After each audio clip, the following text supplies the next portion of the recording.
Et nous voici de retour avec, pour commencer avant le regard croisé, je vous propose de redécouvrir votre nuage de mots. Cette fois-ci, il est complété, il est vraiment très très beau. Donc j'en profite pour vous remercier pour toutes vos contributions parce qu'il y avait vraiment plein de belles idées dans ce nuage de mots que je ne vois pas, mais que j'imagine que vous voyez vous de votre côté. Donc en tout cas, un grand merci.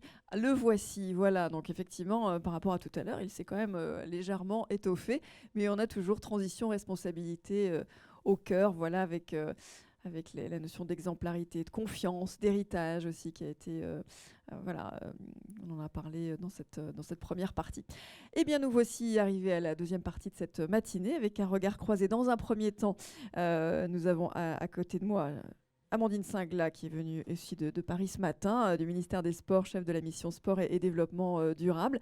Et puis, à distance, depuis Toulouse, David Hirl, consultant en transition écologique du secteur culturel, et qui est David, auteur du livre Décarboner la culture, que vous pouvez retrouver en téléchargement, qui est vraiment très intéressant, qui a été coécrit avec Anaïs Roche et Samuel Valenzi. Merci beaucoup, David, mais ça y est, on vous voit. Nous avons Bonjour, merci. l'image. Bonjour David. Alors, on va comment? Donc, c'est vraiment l'idée, c'est d'avoir votre regard à tous les deux sur les liens, les passerelles que l'on peut trouver entre le sport et la culture. Ce regard croisé. Et Amandine me disait avant de démarrer que c'est de plus en plus le cas, qu'il y a de plus en plus de tables rondes sur ces sujets et que c'est vraiment très très intéressant. Alors, quel rôle, David, quel rôle peuvent avoir les acteurs culturels à la fois dans le changement de leur mode de production et dans leur rapport au public? Certains peuvent penser peut-être qu'il y a d'autres priorités que le secteur de la culture quand on parle de transition écologique et surtout d'urgence climatique. Ouais, peut-être qu'une première chose qu'il faudrait réussir à travailler, à faire comprendre au secteur culturel, c'est les risques qu'il encourt en fait pour lui-même dans ce processus de transition écologique. J'aime bien en conférence me référer au dernier rapport du Boston Group Consulting que vous pourrez retrouver sur le site du ministère de l'écologie et dont je pense qu'on va pouvoir vous mettre le lien en référence. On aura tous les Mais liens, quand, j'en profite d'ailleurs, David, tous les liens seront dans le fil Klaxoon. Donc c'est là où ok, vous allez retrouver tous les liens, le lien vers le livre également. Voilà. super. Quand on va voir ce qui se raconte sur ce rapport officiel, hein, ça nous dit que pour réussir la transition écologique, il va être nécessaire de faire pivoter notre modèle socio-économique vers la sobriété à l'horizon 2030, ce qui va nécessiter, et je le cite le rapport, une mobilisation inédite de moyens et de l'ensemble des secteurs. Donc en fait, croire que la culture pourrait être au cœur de ce processus une exception et pourrait bénéficier d'une exception, c'est un peu une illusion dangereuse. Ça repose sans doute sur une incompréhension fondamentale du problème qui est le nôtre. Quand on regarde les différents rapports du think tank le Shift Project, donc qui travaille sur les questions de décarbonation, y compris dans la culture, et qui d'ailleurs fera une restitution finale de son rapport le 30 novembre, je le rappelle au passage, on voit bien une dépendance du secteur culturel aux questions des ressources matérielles, à la question de l'énergie. Donc la culture, et notamment le marché de production et de diffusion culturelle, il n'est pas hors sol, il a besoin de ressources et d'énergie. En contrepartie, ça a été bien dit dans la première phase de ces rencontres, hein. En contrepartie, on voit bien que la capacité qu'a peut avoir le secteur culturel à être un vecteur de transition et devenir finalement quelque chose de complètement légitime au cœur de cette transition. On va avoir besoin de culture et d'événements culturels dans ce processus de transformation très profond. Et c'est peut-être l'occasion du coup pour le secteur d'être considéré comme profondément essentiel.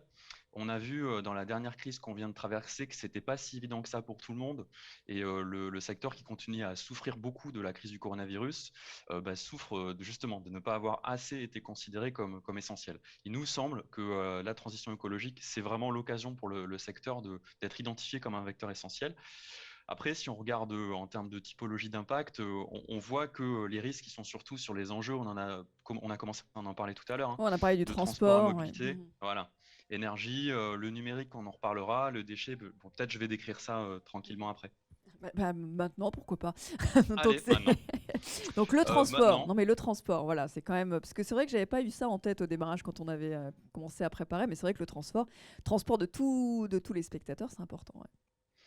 ouais, en fait, si on essaie de faire émerger d'un point de vue environnemental où vont être les gros impacts du secteur culturel, le transport va vite ressortir comme un des gros sujets, l'essentiel de l'impact environnemental, notamment spectacle vivant et art visuel, mais pas que. Grosso modo, alors il y a des différences selon les typologies de projets, hein. Si on a un projet urbain, rural, si on est métropolitain ou ultramarin, évidemment, il peut y avoir des grosses variations, mais dans l'ensemble, on va être sous la plupart du temps dans trois quarts de l'impact environnemental, notamment émissions de gaz à effet de serre, qui sont en lien direct avec les questions de mobilité, dont les deux tiers sont portés par la mobilité des publics. C'est quelque chose qu'on n'a pas forcément en tête. Puis le tiers restant, ça va être les artistes, le fret, les organisateurs. Et quand on est sur des très gros événements, C'est ce que ce j'allais ratio, dire, ouais, ouais. il est encore plus élevé, hein, puisqu'on peut être jusqu'à 90 ou 95% de l'impact qui va être généré par la mobilité des publics. Et malheureusement, c'est un peu irréaliste d'imaginer qu'on va pouvoir compenser cet impact. En Donc ça, plantant c'était pour le plein d'arbres. transport. Juste, Ouais, c'est un ça. grand festival, c'est comparable avec les JO, vous me dites? Ouais, je pense que Ça, voilà, je suis moins à ce point-là? spécialiste du sport, mais quand on est sur les très très gros festivals, et là je parle pas vraiment des très gros, hein, le Gigate Festival ou Coachella par exemple, c'est complètement comparable parce qu'on va être sur une mobilité très longue distance et sur une mobilisation de ressources et d'énergie qui est très importante. Donc on retrouve à peu près des ratios qui se ressemblent en fait en termes de typologie d'impact sur le transport. Après, il n'y a pas que le transport. Il y a l'alimentation, Euh, bah oui. Il faut voilà. bien manger.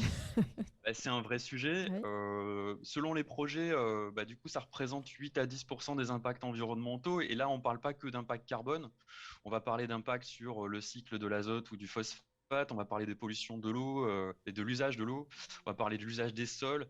Bon, c'est très lié au fait qu'on est sur un modèle agricole intensif, qu'on est sur des assiettes qui sont trop carnées. Tout ça explique le phénomène. C'est pas le plus compliqué à atténuer du point de vue sectoriel. Il n'y a pas vraiment de risque à le faire, mais il y a des vraies résistances. Voilà, les freins, ils sont éminemment culturels.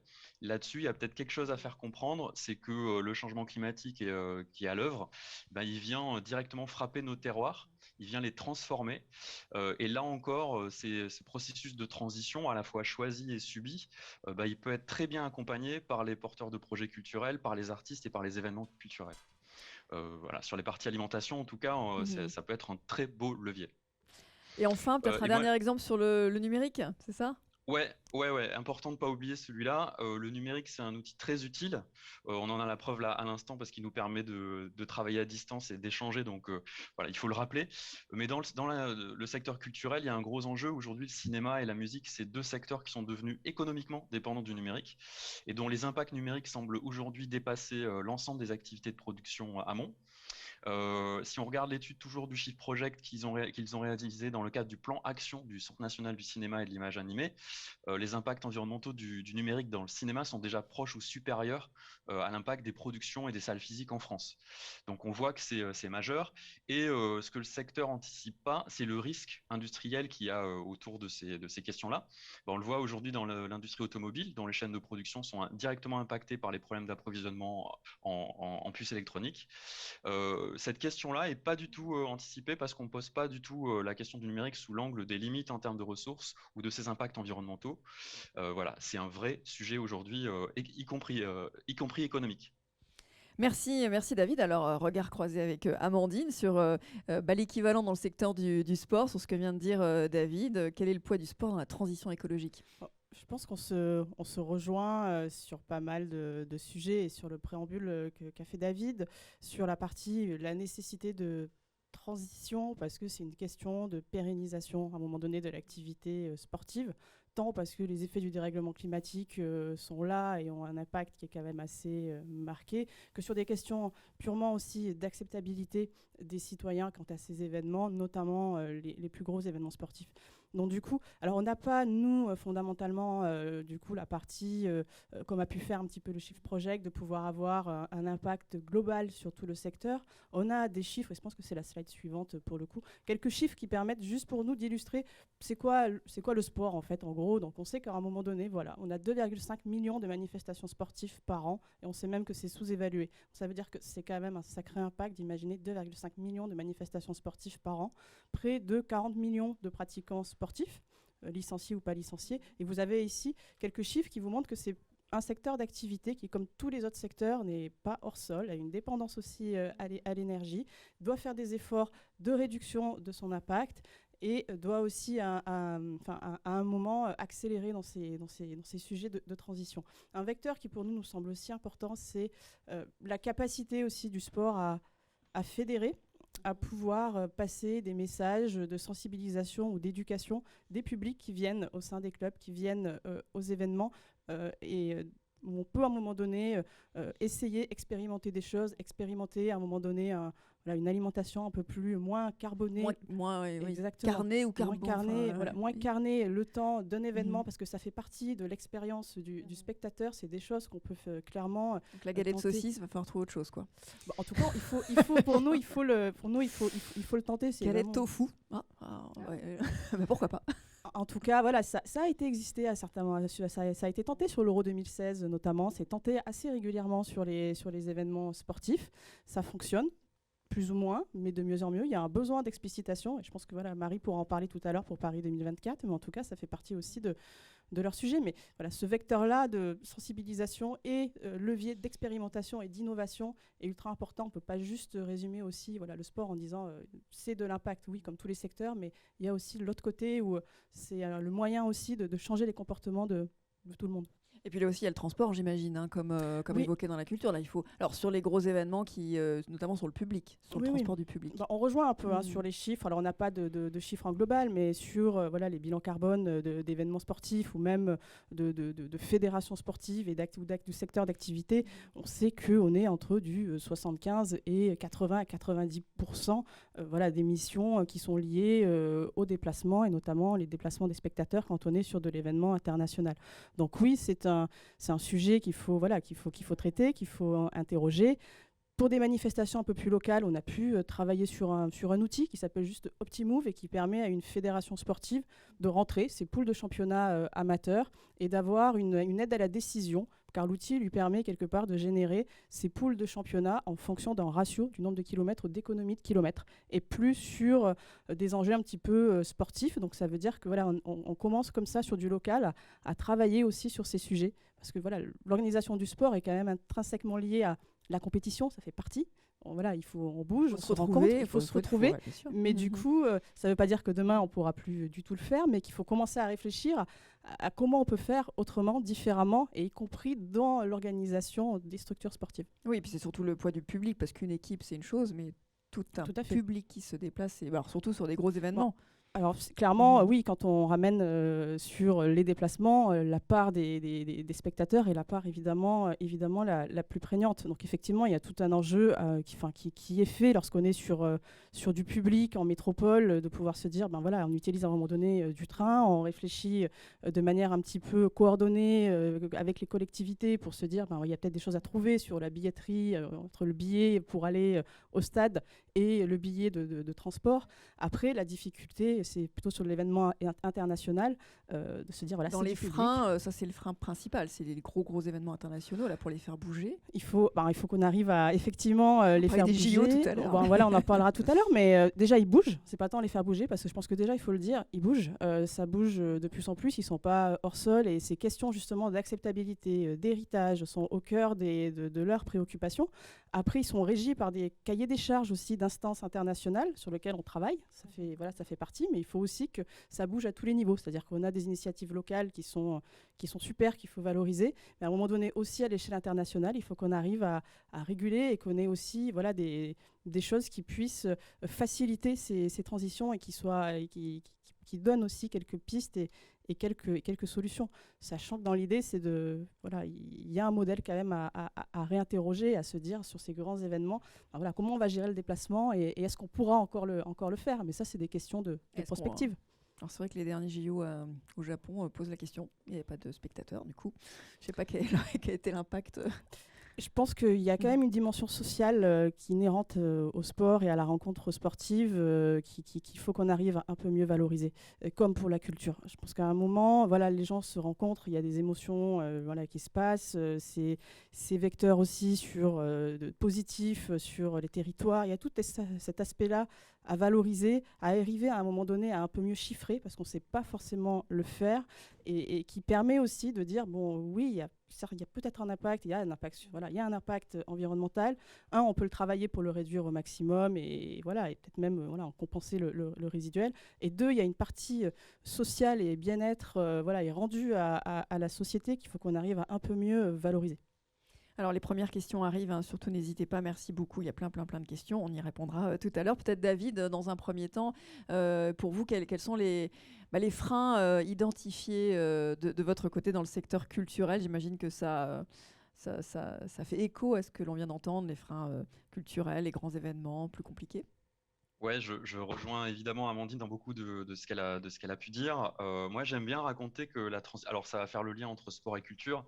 J'aime bien raconter que la transition écologique, c'est pas un exercice d'haltérophile, c'est pas un exercice en puissance, c'est un exercice de fil de ferriste. Il faut trouver des équilibres. Et c'est bien ce qui a été dit entre l'atténuation de nos impacts, l'adaptation au changement climatique sur nos territoires, et puis continuer à revendiquer effectivement la capacité du sport et de la culture d'être des vecteurs de mille choses et trouver ces bons équilibres-là. Jusqu'ici, les freins, ils étaient où? Je pense qu'ils étaient. Alors déjà, on part pas de rien, on parle pas de zéro. Il s'est passé beaucoup de choses sur ces questions de développement durable depuis plusieurs années, mais il y avait quand même globalement une manque de centralité du sujet et une manque de maîtrise des enjeux propres au sujet. Donc c'est en train de changer assez vite.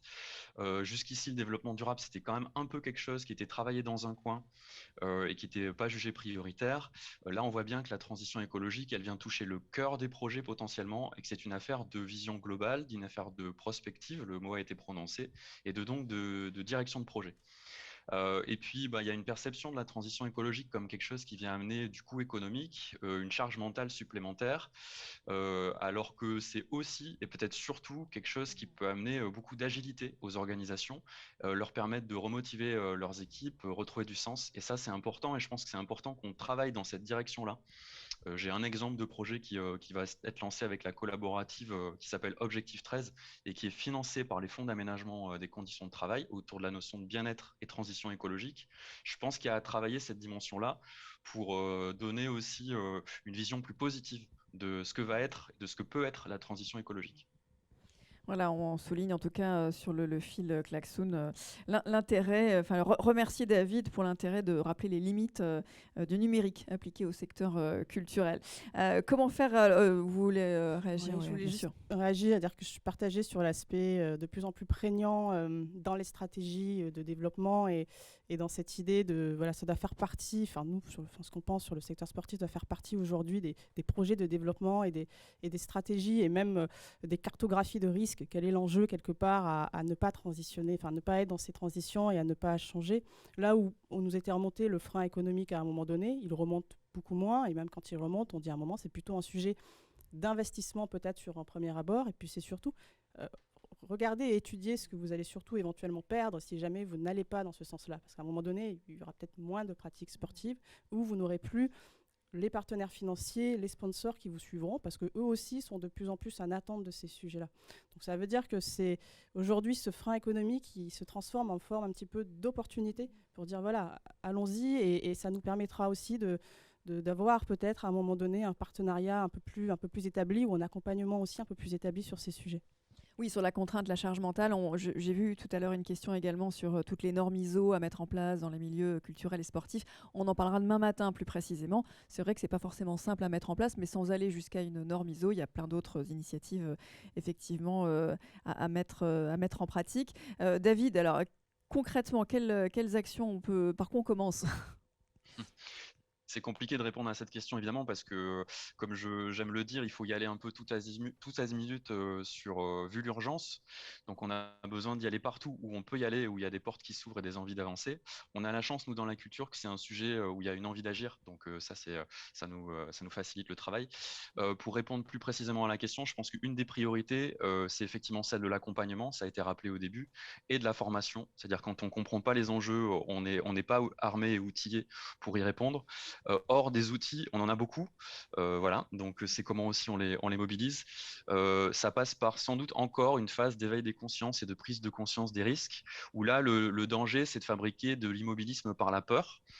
Quand on fait se confronter les gens au contexte de changement qui est face à nous, voilà, comment on trouve le juste calibrage dans le discours pour ne pas paralyser les professionnels face aux risques et aux dangers qui nous Vous attendent. avez des images comme ça pour marquer les esprits pour faire bouger les... Pour le coup, pour pas faire peur à mes copains de la culture, je prends une image qui vient du sport sympa. et je leur explique. C'est moche. C'est moche. C'est quand même complètement moche. Bien, Ouais, c'est moche. solidarité. J'avoue. Et puis je prends une image de ma région en Occitanie. Nous, on a une étude de l'INRAE, donc c'est l'Institut national de recherche agronomique et environnementale, si je dis pas de bêtises. Il ose à peine le dire, David. Je le sens un petit peu gêné. Ouais. Non, mais en même temps, c'est des choses qu'il faut se dire en tant que citoyen. L'étude de l'INRAE démontre qu'en 2050, dans un scénario optimiste de transition, il n'y aura plus de stations de ski économiquement viables dans les Pyrénées. C'est pas quelque chose qui fait partie de l'imaginaire commun. On imagine que ces choses-là sont intemporelles, ne vont jamais changer. Là, ce que nous disent les scientifiques, c'est en 2050, il va falloir trouver autre chose que le ski pour faire vivre ces territoires, pour développer de l'activité. Voilà. Ça, c'est une transition qui va être un peu subie et ça va pas être sans impact, y compris pour des porteurs de projets culturels en lien avec le sport. Voilà. Mais ça c'est des choses qu'il faut qu'on se raconte en tant que citoyen pour qu'on comprenne les changements qui sont à l'œuvre, ceux qu'on peut encore amortir et qu'il est encore temps d'amortir, mais ceux auxquels il va falloir s'adapter. Voilà. Histoire d'anticiper et voilà, se poser les bonnes questions. Exactement. En amont. Histoire d'être dans une logique un peu mature où on se raconte pas de mensonges, on s'adapte, on anticipe. Le mot d'adaptation est pas assez encore prononcé, je trouve. On a vraiment ce challenge de faire les deux. Il faut atténuer nos impacts environnementaux, mais il faut aussi s'adapter à des impacts, surtout quand on voit comment a été gérée la COP26, des impacts qui vont arriver. Auquel il va falloir faire face. Donc, il y a les deux jeux qu'on doit faire en tant que sport et culture, nous adapter, atténuer, et puis transmettre à tous les publics qu'on peut toucher ces enjeux d'atténuation et d'adaptation, parce que comme le disait Amandine, c'est un gros atout qu'ont nos deux secteurs. Amandine, vous avez une image dans le secteur de la culture, histoire d'équilibrer? Non, parce qu'on assume sur notre propre secteur. Pour le coup, non, c'est un joke. Non, mais par contre, c'est vrai qu'on a travaillé un peu en ce sens-là, en accompagnant, en subventionnant une étude du WWF France, en fait, qui est les effets du dérèglement climatique sur le sport, où un sport à plus 2, plus 4 degrés. Je crois qu'il y a une slide qui doit présenter un tout petit peu, voilà, c'est celle d'après, quelques chiffres. Mais en tout cas, cette étude, elle n'avait pas vocation, comme on dit, à faire peur au secteur, mais plutôt à lui faire une petite piqûre en lui disant, ben voilà, à un moment donné, peut-être qu'à plus 2, plus 4 degrés, le nombre de clubs de voile qui seront sous l'eau, c'est plus d'un tiers de ceux qui sont actuellement en cours, où on se dit, voilà, si on sait qu'on aura jusqu'à 66 jours de pratique en moins, parce qu'on sera à plus de 32 degrés et qu'on ne pratique pas du sport dans des bonnes conditions à 32 degrés. Donc ça veut dire que... On a pris l'image du Qatar ce matin, voilà. On a pris, voilà. Bon, après, il y a des maladaptations qui sont là aussi, et voilà. Et l'idée, c'est pas de répondre à ça par une maladaptation et de la climatisation, mais c'est plutôt de se dire, donner des outils, en fait, au secteur et aux décideurs pour dire, il faut y aller, il faut accélérer et il faut à un moment donné qu'on se structure pour pouvoir avancer. Ça a été dit ce matin, il y a un besoin de structuration de personnes aussi au sein des structures pour que le sujet soit porté, que cette personne-là puisse être aussi en lien et un peu au plus proche de la direction générale, parce qu'il y a besoin d'avoir un regard transversal. On a parlé d'alimentation, de transport, on pourrait parler de politique d'achat, on pourrait parler de tous ces sujets-là. Donc ça veut dire qu'il faut avoir un regard à 360 sur la structure et du coup, voilà, ça nécessite des prises de décision au plus haut. Donc c'est pour ça que outiller et essayer c'est pas vulgarité, mais de donner de plus en plus d'informations sur qu'est-ce qui nous attend. Et surtout, alors là, on a mis que les chiffres. Il y a bien sûr des recommandations du WWF sur le sujet, sur comment on fait. Mais en tout cas, c'est s'inscrire aussi dans une première démarche d'anticipation, d'adaptation et surtout de prospective. Il faut imaginer finalement ce que sera demain par rapport à ces sujets. Donc la charte à l'initiative des organisateurs d'événements, là, ça c'est une bonne pratique.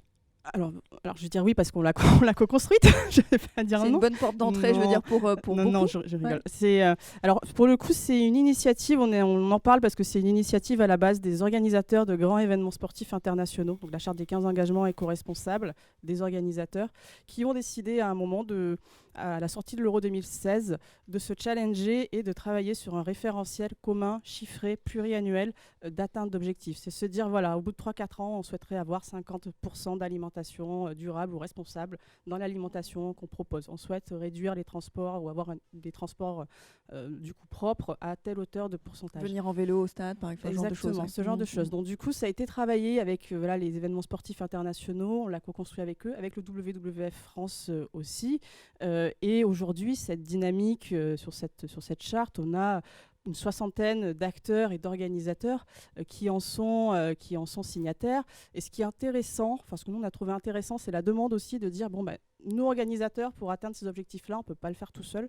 Il faut qu'on ait les sites de pratique ou les sites, en tout cas, sur lesquels se déroulent nos événements, qui soient aussi en synergie avec nous. Donc, du coup, on a décliné, on a fait le même travail sur un périmètre de gestionnaire d'équipement. Et derrière, on a aussi travaillé avec les collectivités pour voir, alors là, on n'a pas encore établi un document, mais on a échangé ou on échange régulièrement pour voir comment les collectivités et les autres partenaires peuvent venir accompagner à l'atteinte de ces objectifs. Peut-être qu'on peut, en bonne pratique, alors c'est moins concret, mais que voilà, sur des exemples, évidemment, on a vu arriver des choses qui étaient assez sympathiques, hein, d'imaginer faire venir 5000 personnes à vélo sur des demi-finales du top 14, en réenchantant une voie verte à Bordeaux, c'était super intéressant. Ça peut ancrer des pratiques dans le temps aussi. Exactement, ça a été le cas. Mais l'idée a été vraiment de dire, avec ce référentiel-là, c'est collectivement une dynamique qui va challenger ses partenaires, ses prestataires, et qui pousse en fait dans le même sens. C'est-à-dire que le prestataire de restauration, qui est, il n'y en a pas 10 000 hein, sur nos sujets, mais ça veut dire qu'ils voient apparaître ces indicateurs-là de plus en plus souvent, donc sont de plus à même en capacité d'y répondre et de pouvoir eux aussi travailler derrière sur leur filière d'approvisionnement. En local, si possible. En local, si possible, effectivement. Merci beaucoup. Donc voilà encore un bel exemple pour avoir une sorte de guide, en tout cas de boussole vers là où il faut aller. Ouais. C'est un référentiel voilà, qui permet de poser éventuellement un diagnostic et d'établir une feuille de route qui se veut complémentaire d'autres outils. Et je voudrais parler, je pense, ce matin du label du CNOSF, voilà, ou en tout cas de la charte qui est ici un petit peu plus en local. Ça se veut complètement complémentaire et l'objectif, c'est bien d'avoir une synergie globale pour tous pousser dans le même sens, quoi. Merci. Avant de poursuivre avec, justement, on pourra se poser la question de ce qu'est un événement idéal, peut-être, un jour. Je vous propose de passer la parole à Marie Destromo qui est avec nous et qui va nous rejoindre. Marie qui est, je laisse le temps, Marie, de s'installer tranquillement. Vous êtes en charge de la planification et de la coordination dans l'équipe Excellence environnementale du comité d'organisation Paris 2024. Alors, on a déjà beaucoup parlé des JO ce matin. On a dit qu'il y avait quand même là aussi un sujet au niveau du transport, mais vous allez nous présenter la stratégie responsabilité sociale et environnementale de ces JO 2024. C'est à vous, Marie. Merci beaucoup. Alors, je ne sais pas si c'est à lui, sûrement. Normalement, il ne fallait pas y toucher. Si vous n'avez pas touché, c'est que c'est bon. Ça va fonctionner. Okay. Merci déjà. Bonjour à tous. Merci au Cross Bretagne et au collectif des festivals pour ce bel événement qui montre la dynamique en cours sur tous ces sujets. Effectivement, je travaille dans l'équipe Excellence environnementale de Paris 2024 et je vais vous expliquer un peu ce qu'on fait en matière environnementale et sociale. Alors, avant de commencer, je vais vous parler un petit peu des Jeux de Paris 2024 en général. Je vais être un peu en désaccord avec David sur la taille de l'événement, mais je suis preneuse des chiffres sur les festivals internationaux. En fait, ce n'est pas du tout pour nous mettre en avant, mais c'est pour expliquer que, vu la taille des Jeux, le dimensionnement de l'événement, on a des enjeux qui nous sont propres, qui sont particuliers à notre événement, mais on a aussi des moyens, des solutions qu'on peut se permettre de mettre en place et donc pas culpabiliser les événements qui n'ont pas forcément ces moyens. On parlait de normes ISO tout à l'heure, voilà, nous c'est quelque chose qui est obligatoire et qu'on fait parce qu'on en a aussi les moyens. Mais on a bien sûr des parallèles à faire avec toute la dynamique du territoire, l'événementiel, que ce soit sportif ou culturel, et donc c'est pour ça qu'on est là évidemment aujourd'hui. Donc les Jeux sont vraiment le plus grand événement du monde, toute catégorie. Sans aucun doute. On organise, alors si on peut passer à la slide d'après, c'est important de le rappeler, on organise les Jeux Olympiques, les JO, ça tout le monde le sait, mais bien sûr on organise les Jeux Paralympiques. Donc on a 2 fois 2 semaines de compétition sur 1 mois et demi à peu près en tout d'événements. Pendant tous ces Jeux, on va accueillir environ 15 000 athlètes qui vont représenter 206 délégations internationales. On organise 32 sports olympiques et 22 sports paralympiques. Et en fait, pour chacun de ces sports, c'est l'équivalent d'une Coupe du Monde qu'on organise. Tout ça en 2 fois 15 jours, évidemment.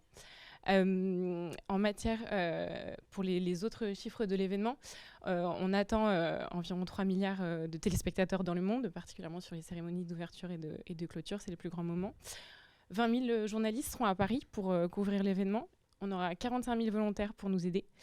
On espère vendre 13,5 millions de billets. Et sur donc, le relais de la torche olympique et paralympique qui se fait avant les Jeux, on estime qu'on aura à peu près 15 millions de spectateurs qui vont se déplacer sur les territoires pour venir voir passer la torche.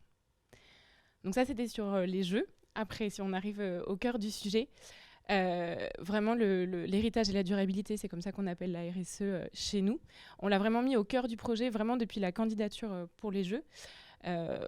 Pour tout ce qui a été évoqué déjà aujourd'hui, c'est que c'est plus possible aujourd'hui, surtout en étant le plus grand événement du monde, de passer à côté des plus grands défis de l'humanité. Et donc, tout le projet a été conçu en intégrant les enjeux environnementaux et sociaux au cœur de l'événement. Notre stratégie, si on y arrive, est vraiment fixée sur deux piliers, et je suis assez contente parce que ça résonne pas mal avec ce qui a été dit avant. Il y a l'événement en lui-même, nous on veut le livrer de manière exemplaire et innovante. Et ensuite, il y a tout ce qu'on peut faire à l'occasion des Jeux. Cette notion d'héritage dont on a parlé. Qui est vraiment très importante, à la fois sociale, mais aussi environnementale, bien sûr. Si on commence par ce qu'on fait en matière d'environnement, donc on a identifié 4 grands enjeux qui sont, je pense, communs à tout le secteur de l'événementiel et à la société. Donc, tout d'abord, le climat et le carbone. Donc, ce qu'on va vouloir faire, c'est vraiment neutraliser cet impact, le réduire et le neutraliser. Sur la biodiversité, vraiment la préserver au maximum, la régénérer. Déployer une économie circulaire sur tout l'événement et renforcer la résilience environnementale. On parlait beaucoup d'adaptation. C'est bien sûr un des sujets pour des Jeux en plein été à Paris. Pour tous ces enjeux, alors si on peut juste rester un tout petit peu, on applique la même méthode. Donc on va vraiment chercher à anticiper, à estimer notre impact pour pouvoir le réduire au maximum avant, si possible, de le compenser. On fait ça en transverse sur tout l'événement. Et donc on a parlé de tous les exemples qui ont été cités avant, mais ça va être sur l'énergie, les sites et infrastructures qu'on va mettre en place, bien sûr la restauration. Des infrastructures durables du coup. Des infrastructures durables, évidemment. Pérennes comme temporaires. Pérennes, le numérique, tout ce qui est bien sûr transport et mobilité sont vraiment des enjeux pareil pour tous les événements, j'ai envie de dire. Et donc, c'est vraiment ce que disait Amandine, avoir une vision à 360 degrés sur tous les impacts qu'on peut avoir. Et le numérique aussi, dont on a parlé. Bien sûr. Concrètement, ce qu'on veut faire, c'est réinventer le modèle des Jeux. On peut plus aujourd'hui organiser les Jeux comme ils étaient organisés avant. Donc, quelques exemples un peu plus concrets que ce que j'ai pu dire avant. Donc, on va déjà, au niveau des infrastructures, on se base sur 95% d'infrastructures qui existent.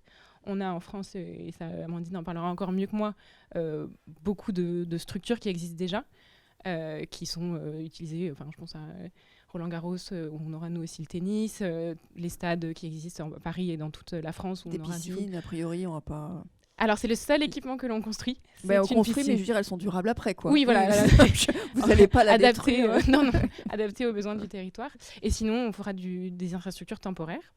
Pour l'énergie, on travaille avec notre partenaire EDF pour avoir 100% d'énergie renouvelable sur tous les sites des Jeux pendant les Jeux.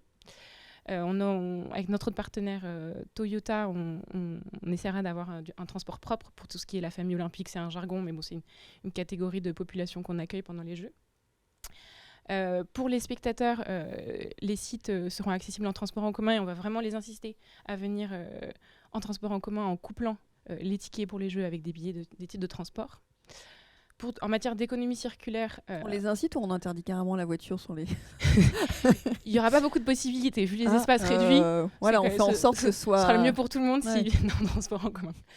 Tu parlais de la politique d'achat, Amandine. Nous, vraiment, on essaie d'avoir une approche d'économie circulaire sur tous nos achats. Donc, qu'est-ce qui va rester de ces achats? Comment on pense l'après quand on achète? Parce que même si on est un grand événement, on reste un événement temporaire sur quelques semaines. En matière d'économie circulaire aussi, on va viser le zéro gaspillage alimentaire.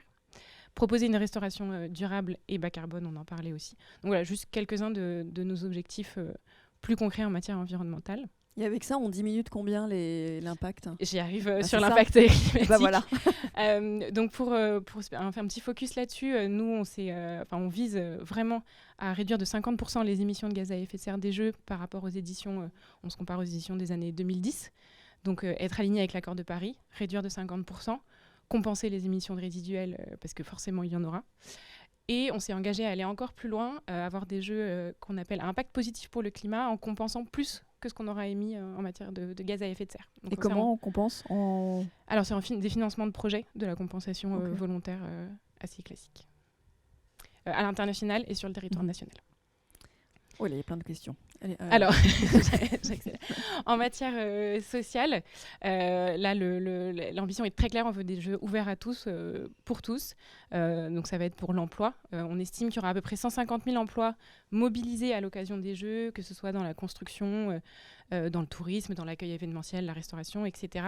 Et donc, on travaille avec les services de l'emploi des pouvoirs publics pour vraiment former au mieux tous ces gens qui vont venir travailler pour les Jeux, pour qu'ils développent des compétences qu'ils gardent à long terme, que ce ne soit pas juste à l'occasion des Jeux. Pour les entreprises, on veut aussi maximiser les opportunités parce que c'est énormément de marchés passés. Donc avec un focus particulier sur les TPE, PME et les structures de l'ESS qu'on accompagne pour qu'elles aient le maximum d'informations pour pouvoir répondre à nos appels d'offres. Des Jeux pour tous aussi en matière d'égalité femmes-hommes. Donc les Jeux olympiques, on accueillera pour la première fois autant d'athlètes femmes qu'hommes, donc 50%, 50-50. Et aussi des Jeux pour le public et pour toute la France. On organisera des épreuves qui vont être ouvertes au public, notamment un marathon pour tous, donc le même jour que le marathon olympique, un marathon ouvert au public sur le même parcours. On veut aussi des Jeux pour toute la France, donc sur les territoires, et ça me donnera l'occasion de reparler un peu plus du label Terre de Jeux, dont on a parlé un peu plus tôt dans la matinée. Donc voilà, des compétitions vraiment sur tout le territoire, pas qu'à Paris. Et c'est de nature aussi à limiter les transports, du coup, avec un public aussi un peu plus local autour de ces événements? Oui, tout Ça à a fait. un Et impact? puis, ou alors qui se déplacent avec les moyens de transport les moins bas carbone, parce qu'on a un réseau en France qui permet des déplacements. On a des trains. Voilà, on a des trains, exactement. Puis pour mettre en valeur aussi tout le territoire et toutes nos compétences en matière d'événementiel sportif sur les territoires. Et le surf à Tahiti, pour aussi inclure les Outre-mer.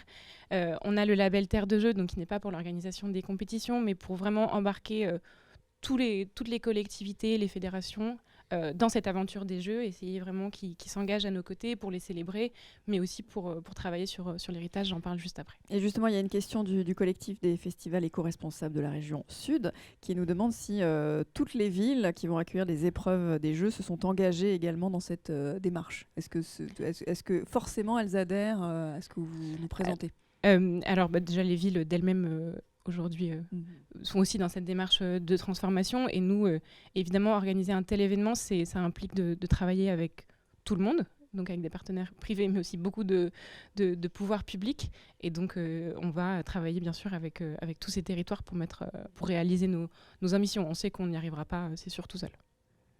Rudy nous demande quel est le label de compensation volontaire auquel vous faites référence. Alors, là, ça devient un peu plus technique. Est-ce que vous lui faites confiance plutôt? À quel label de compétition volontaire faites-vous confiance? Oui, non, Alors là, j'aurais pas la réponse parce que c'est pas mon domaine d'expertise, mais en tout cas, on a retenu plusieurs standards de compensation et on prend vraiment les plus hauts. Alors, je sais pas si tu peux m'aider, Amandine, mais les gold standards où il y en a 2-3 enfin, en tout cas, on a c'est pas vraiment mis comme des arbres critère. et puis les oublier après sans s'en occuper. Ça, c'est pour exemple. l'international, ce sera vraiment avec ces labels-là. Donc, on sélectionnera des projets vraiment en qui on a confiance, des labels plutôt bien reconnus. Et sur le territoire national, donc on va aussi faire de la compensation. Il y a depuis pas très longtemps un label bas carbone mis en place par l'État qui permet de certifier des projets. Et donc, on prendra des projets plutôt en lien avec ce label. Merci. Vous avez terminé ou je peux passer aux questions? Alors, je passais à l'héritage, mais je vais aller très vite si non, pas de souci. L'héritage. Voilà, donc une dernière image pour montrer qu'on veut aussi sortir le sport des stades et le mettre au cœur des villes. Ça, c'est un exemple d'une infrastructure temporaire qu'on aura au pied de la Tour Eiffel. Alors justement, Manon nous dit, je pense qu'elle pense à quelque chose en particulier. On dit on rebétonne pour ces infrastructures temporaires en détruisant des jardins collectifs. Est-ce qu'on en parle? Alors, On a effectivement, détruit un jardin. Enfin, voilà, non, mais est-ce que j'imagine que ça existe. alors, je pense qu'elle fait référence au jardin du fort d'Aubervilliers, Voilà, en banlieue. Non, mais certainement. parlons-en. Faut le dire. Alors, pour remettre un peu de contexte, c'est pas un site des jeux, c'est un site d'entraînement. Et c'est un projet qui n'est pas donc de notre ressort, qui est piloté par, il me semble que c'est la métropole du Grand Paris, enfin par les collectivités locales. Et donc c'est de leur c'est eux qui ont été responsables de la conception. Et en tant que site d'entraînement, voilà, ils bénéficient de un peu de ce tampon, mais c'est pas notre Vous responsabilité. l'avez pas validé, quoi. Je pense pas. Et c'était un projet qui date d'avant les Jeux, qui permet d'être accéléré par les Jeux, surtout pour un territoire extrêmement carencé en infrastructure sportive, la Seine-Saint-Denis, notamment en termes de piscine. Un seul chiffre, c'est qu'en 6e, les études montrent qu'il y a un élève sur 2 qui ne sait pas nager. Et du coup, elles sont pas temporaires, parce que là, elle parle d'infrastructure temporaire. Alors non, ça c'est une piscine qui va être permanente. Donc si c'est permanent, si ça reste, là c'est encore autre chose. Non, Manon faisait référence à des infrastructures temporaires qui détruisent des jardins. Donc c'est peut-être autre chose. Alors c'est peut-être encore autre chose, mais alors pour les infrastructures temporaires, non, ce sera du temporaire et on s'attachera vraiment à préserver le site, à le rendre en l'état dans lequel on l'a trouvé. Si c'est temporaire, on préserve le site. Et si c'est pérenne, ça rend service aussi à des enfants, comme vous dites, pour la pratique du sport. Comment sont envisagés les transports et les accès aux équipements sportifs pour les personnes en situation de handicap? C'est même une façon peut-être, c'est les JO, mais sur les autres organisations d'événements aussi.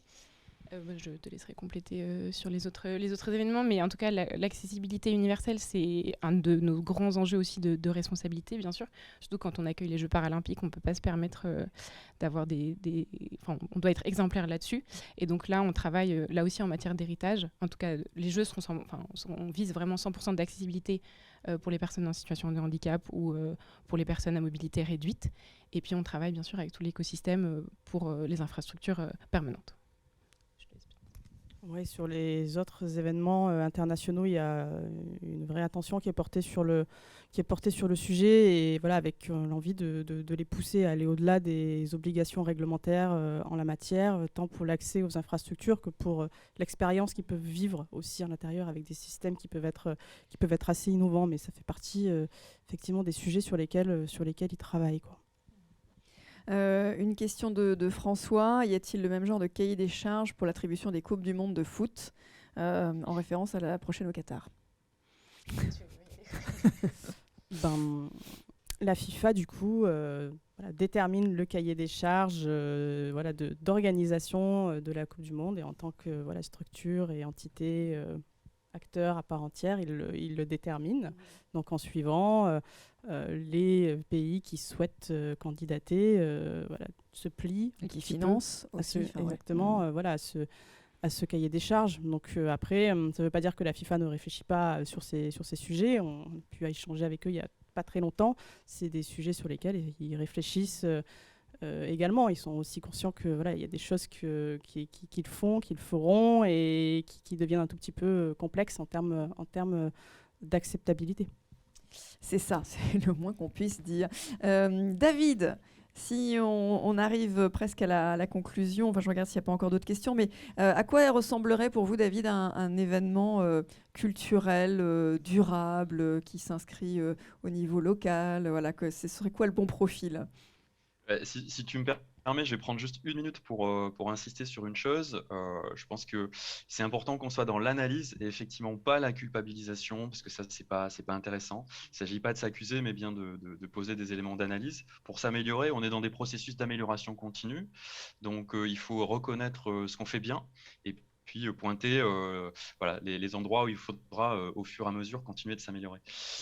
Si on devait imaginer, ce qui est toujours un peu difficile, l'événement de demain ou le festival responsable de demain, selon moi, au vu de la typologie des impacts, c'est d'abord un festival qui est adapté à un bassin de vie et à un bassin de public, ce qui lui permet de faire venir les publics en mobilité bas carbone.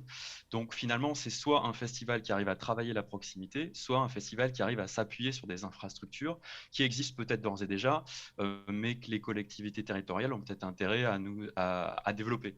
En résumé, hein, voilà, l'absence de train longue distance peut être un handicap sur une attractivité un peu tout azimut.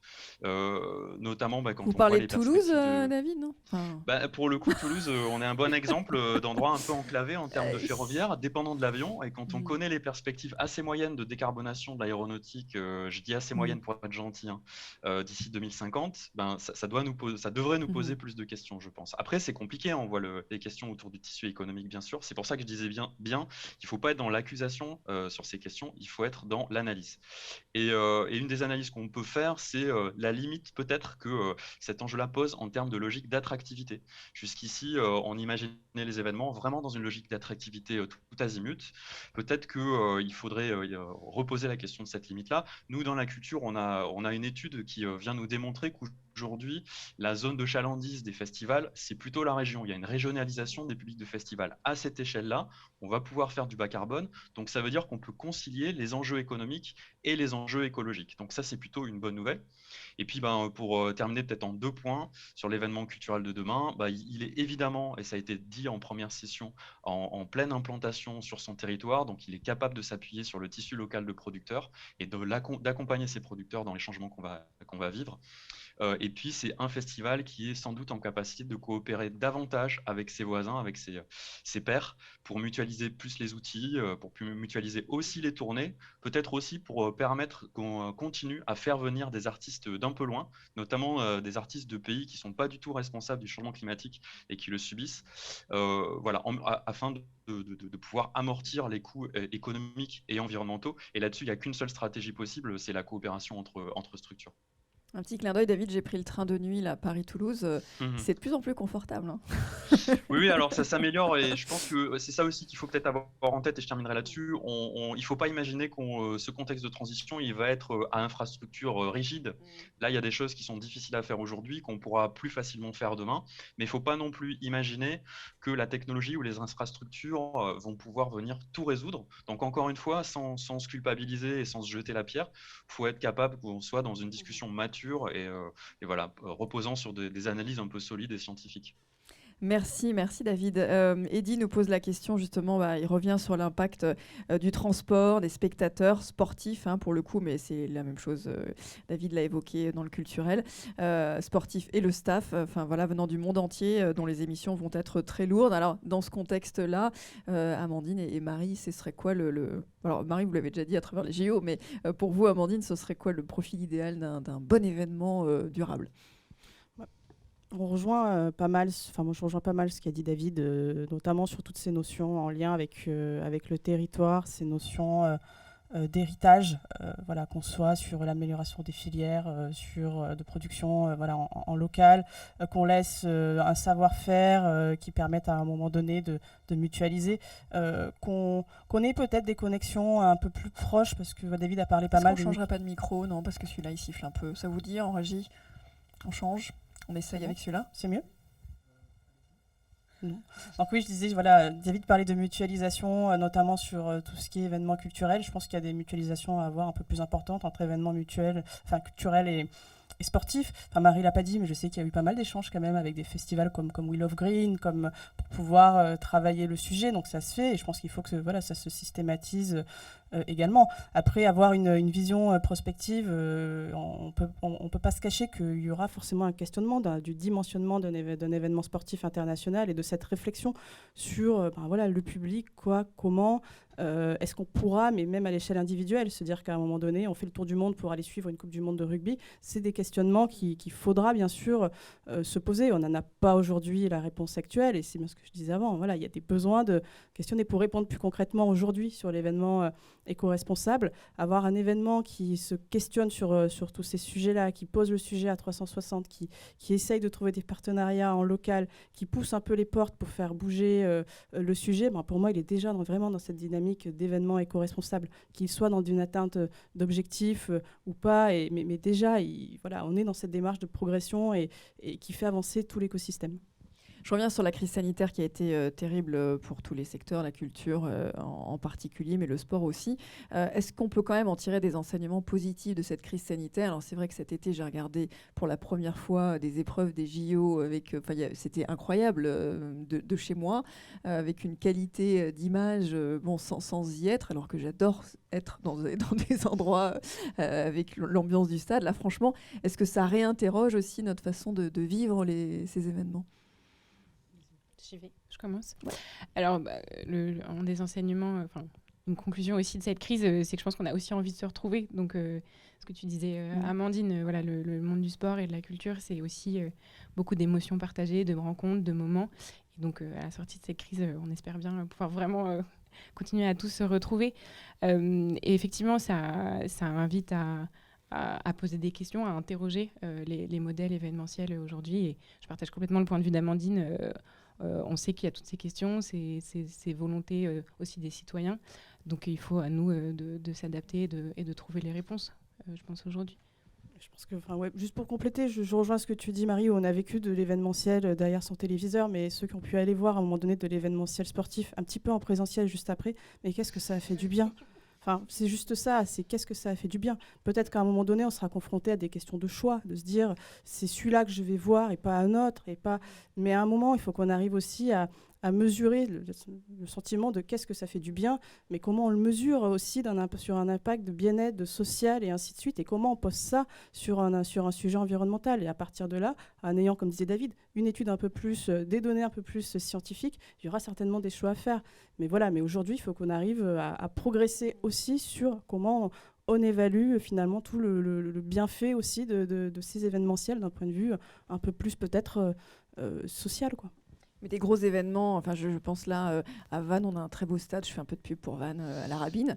Quand les jeunes du top 14, les juniors, je ne sais plus, jouent à la Rabine, c'est juste génial. C'est à côté, tout Vannes était présent et du coup, ça aussi recrée cette dynamique au niveau local avec des beaux événements au niveau local. Je partage une émotion parce que j'y étais et c'était quand même vachement bien. David, en conclusion sur ce regard croisé et sur les enseignements de tout ce que l'on a vécu. Conclusion, je sais pas, parce que là, on a ouvert le sujet et on voit bien que c'est des sujets dont il faut continuer à se parler pour comprendre un peu les contraintes des uns et des autres, les objectifs des uns et des autres, comment ça se rejoint. Juste pour rebondir sur ce que tu disais, le contexte Covid, nous, dans la culture, il a accéléré des éléments de crise ou de transformation qui étaient déjà là avant, notamment la forte numérisation des pratiques culturelles des Français qui se retrouvent dans les études. On a l'étude 50 ans de pratique culturelle des Français qui vient nous dire que de plus en plus, justement, les Français ne vont pas Ne retourne pas participer dans en les présentiel salles, des ouais, événements. ça c'est pas une bonne Voilà. nouvelle. Ouais. Voilà, et ça existait, c'est un processus déjà en cours avant. Même hein, quand c'est près de mais chez qui a eux été, d'ailleurs. Oui, c'est pas une question voilà. d'éloignement. Donc ça doit nous questionner sur tous les angles, hein, sur transmission, lien social, et puis aussi sous l'angle environnemental.